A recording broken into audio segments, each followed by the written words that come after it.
Menurut data dari Kementerian Kesehatan pertanggal 3 November 2022 kemarin, kasus positif COVID-19 di Indonesia bertambah 4.951, sehingga total kasus COVID-19 positif adalah 6.507.610 kasus.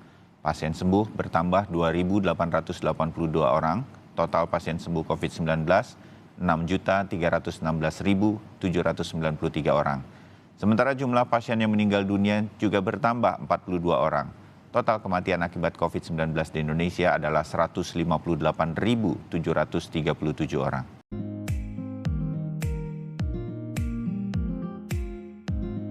Untuk memenuhi kebutuhan vaksin di dalam negeri, pemerintah berupaya mengembangkan vaksin mandiri yang disebut vaksin merah putih.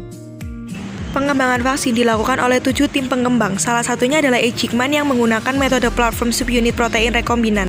Pada realisasinya terjadi keterlambatan akibat terkendala fasilitas laboratorium dan SDM yang kurang memadai. Hingga pertengahan 2022, vaksin merah putih masih belum dapat direalisasikan. Jumlah sumber daya manusia yang dibutuhkan untuk melakukan riset vaksin merah putih juga belum sepenuhnya memadai. 3 hal tersebut adalah yang pertama, Indonesia belum memiliki peneliti yang berpengalaman. Kedua, Indonesia masih belum memiliki uji berstandar Good Manufacturing Practice dan fasilitas uji praklinis berupa PSL3. Ketiga, kolaborasi dengan industri belum bersinergi secara total. Jika pengembangan vaksin terhambat, Indonesia akan berada kembali dalam masalah ekonomi akibat APBN yang harus dialokasikan untuk membeli vaksin dari luar negeri. Solusi yang dapat kita lakukan adalah dengan menyiapkan dana, menyediakan sarana prasarana, meningkatkan SDM unggul, mensosialisasikan pentingnya pengembangan ilmu, serta mengembangkan dan menggunakan produk lokal. Lalu bagaimana komentar mengenai peningkatan ekonomi? Berikut kami paparkan hasil wawancara kami. Iya, jelas berpengaruh ya. Karena untuk beli vaksin dari luar negeri itu butuh biaya yang sangat besar. Di tahun 2022 itu sudah lebih dari 40 triliun uang kita habis untuk beli vaksin. Yang jika kita punya vaksin sendiri, maka anggaran-anggaran yang harusnya untuk beli vaksin ke luar negeri itu bisa kita gunakan untuk program-program pemulihan ekonomi, misalnya bantuan UMKM dan lain-lain. Iya betul, karena seringkali vaksin itu digunakan sebagai alat bagi negara-negara produsen untuk menekan negara-negara yang butuh vaksin. Itu yang disebut sebagai teori ketergantungan. Nah, kalau misalnya kita selalu bergantung dengan negara lain, itu akan jadi masalah. Karena itu akan mengakibatkan posisi kita semakin lemah. Berikut merupakan hasil riset kami. Sebanyak 79,4% beranggapan bahwa perkembangan ilmu dapat meningkatkan ekonomi Indonesia. Sebanyak 66,2% responden mengetahui bahwa Indonesia sedang mengembangkan vaksin COVID-19 yang diberi nama vaksin merah putih. Sebanyak 78,5% beranggapan bahwa perkembangan ilmu sangat penting bagi negara kita. Sebanyak 98,5% beranggapan bahwa Pancasila diperlukan sebagai dasar dari perkembangan ilmu. Sebanyak 52,9% beranggapan bahwa mencintai produk lokal sangatlah penting.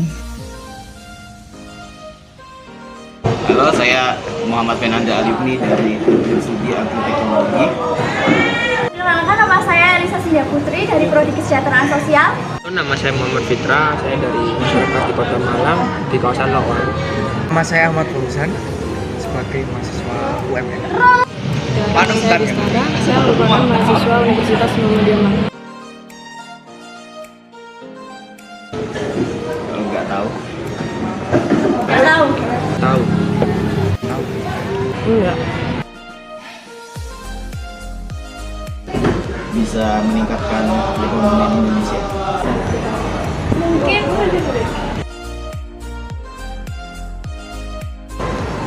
sangat penting.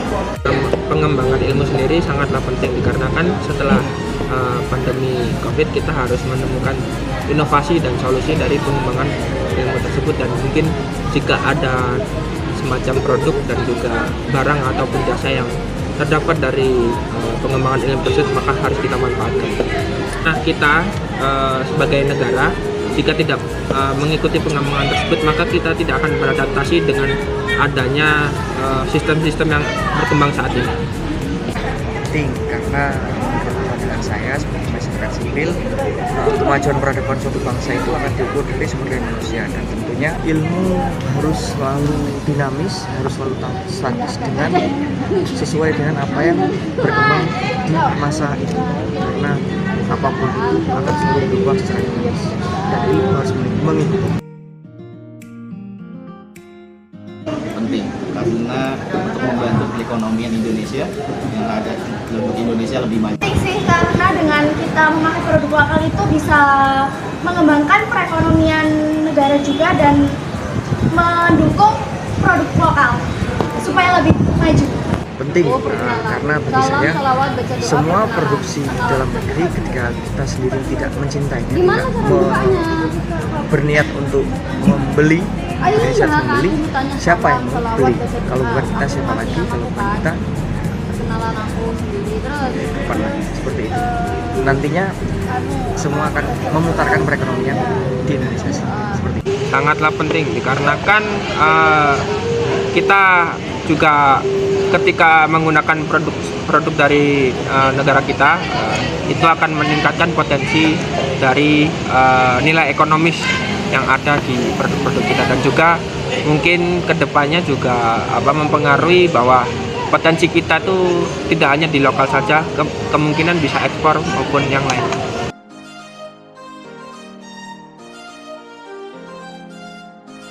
Vaksin merah putih merupakan hasil dari pengembangan ilmu di Indonesia. Dengan adanya vaksin merah putih, Indonesia tidak perlu lagi mengimpor vaksin dari luar negeri, sehingga negara kita tidak lagi menjadi negara yang bergantungan. Alangkah lebih baiknya kita sebagai warga negara harus mengapresiasi kemajuan tersebut dengan cara mencintai dan menggunakan produk lokal. Perilaku netizen yang harus dilakukan seperti membeli dan menggunakan produk lokal, berbelanja di pasar tradisional, mengurangi penggunaan produk impor, belajar dan menciptakan perkembangan yang baru, serta mengembangkan produk lokal agar dapat masuk ke pasar impor. Sikap yang harus diambil oleh netizen seperti mendukung pengembangan ilmu dengan cara belajar yang rajin, berinovasi menciptakan produk baru, menghargai dan memakai produk lokal, serta membanggakan dan mengenalkan produk lokal.